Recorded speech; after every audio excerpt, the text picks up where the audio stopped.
Hello everyone, how is it going? I am here today to do my not look forward to dreaded review of She-Hulk Attorney at Law. So, I'm not going to spend a lot of time talking about this series, Disney Plus series, because I don't want to waste my breath on it, and I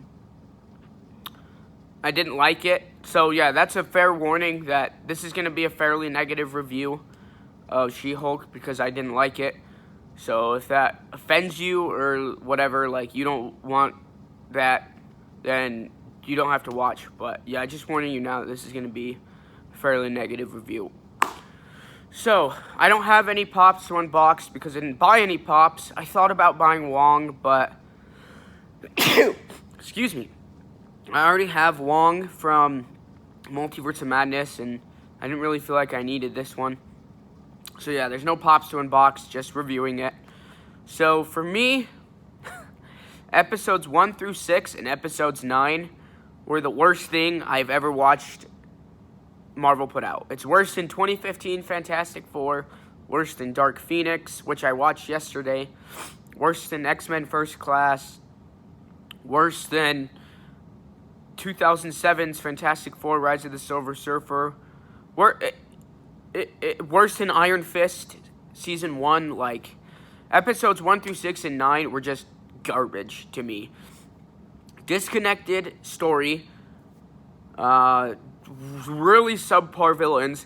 It's sad that we're at the point in the MCU where our villains are social media influencers and internet trolls. Out of all the villains you could have picked, you picked an internet troll to be your main villain. What? What else? Just the awful writing.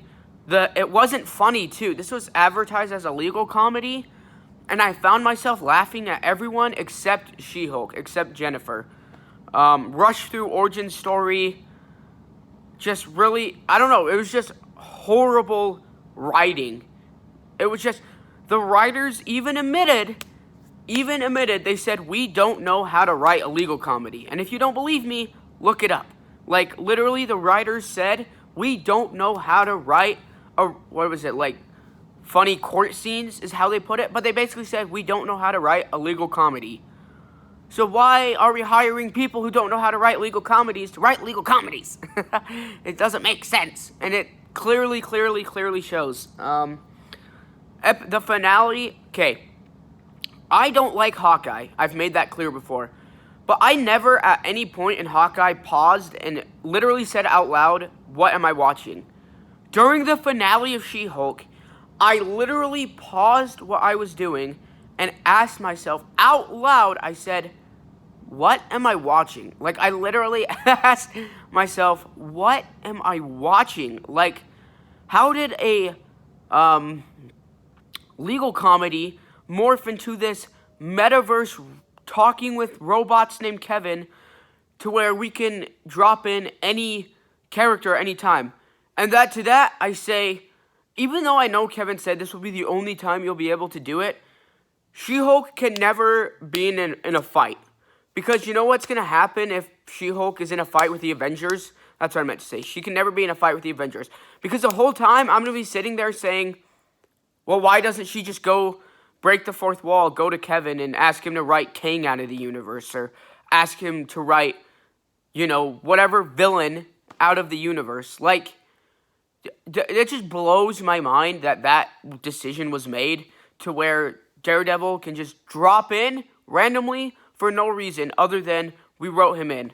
Oh, and you Marvel fans, if you like an action-packed finale, if you like the series building up to a big climactic finale, screw you, this series says. You're an idiot. You like the cookie cutter. You don't like anything new and original.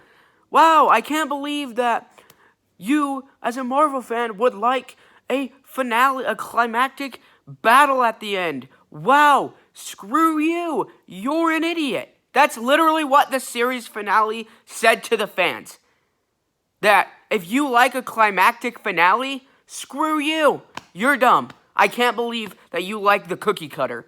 You are what's wrong with the fandom. How is this made? How did these writers get away with making fun of the very studio that hired them? Wow, imagine in Daredevil Season 3 if Kingpin, Daredevil, and Bullseye just hugged it out.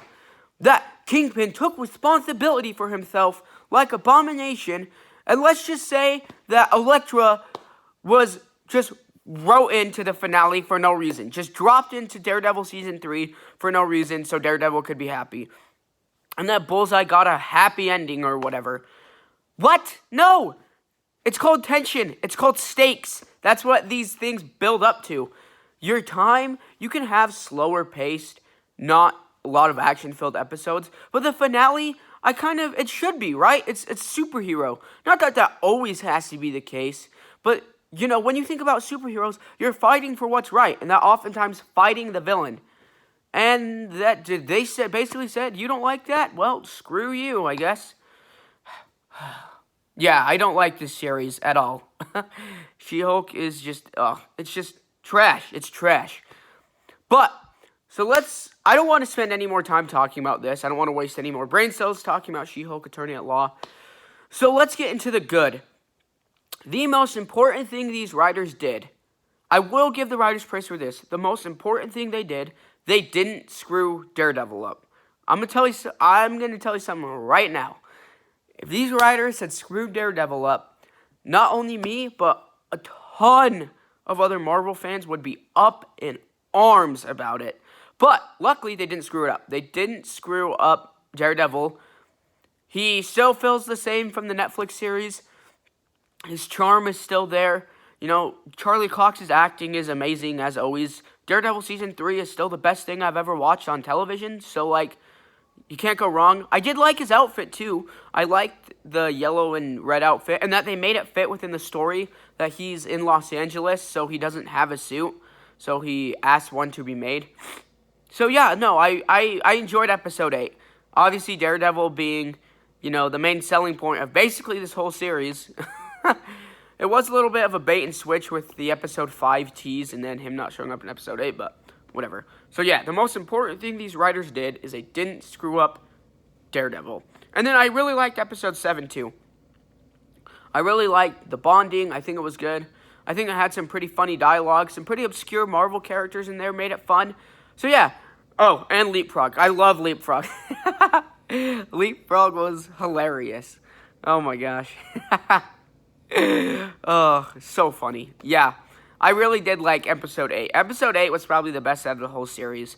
And really, Episodes 7 and 8 are the only reason I give this a 3.5 and not a 0. Like, seriously. Yeah. Again, I don't like She-Hulk. You know, if the people watching this, you liked She-Hulk, you know, good on you. You know, that's awesome. It's just not for me, right? Again, this is just my opinion. This is what I think about the series. It's not for me, right? I don't know. I just didn't like it. I didn't enjoy it at all. If She-Hulk comes back in the MCU, which I'm sure she will, I hope she gets written better. Written better? Whatever. I hope she gets written better, and I hope they do better things with the character. Yeah, like I said, I don't really want to waste any more brain cells talking about She-Hulk. So I'm going to wrap it up. I am excited for Ant-Man and the Wasp: Quantumania coming out next month. I'm going to go see it with some old buddies of mine. So I'm excited for that. And I'm excited to get the Pops whenever Aussie Collectibles decides to ship those. Hopefully they'll get here by the time the movie comes out. I doubt it though. So my review for an unboxing for Ant-Man and the Wasp: Quantumania probably will be after the movie. And then obviously these I'm still waiting on. Even though it said February, my mom told me that they should be coming by January now, sometime in the middle of January.